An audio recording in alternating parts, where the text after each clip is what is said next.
to Math Made Easy with Frida. Today we will be solving this radical problem.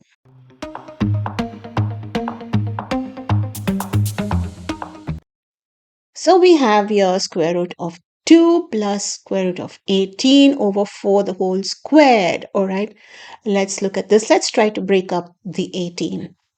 So 18 happens to be 2. When we factor it out, we get 2, 3, and 3. So 18 is actually equal to 3 root 2. Let's replace it here. Root 2 plus 3 root 2 now. That replaces 18 over 4 the whole square. Now we can add these two. 3 plus 1 is equal to 4 root 2 over 4 the whole square. The 4 cancels and we are left with root 2 squared, which works out to be 2. And the right answer is A2. If you enjoyed this video, please give me a thumbs up. And if you want to practice every day, please subscribe to my channel as I post every day.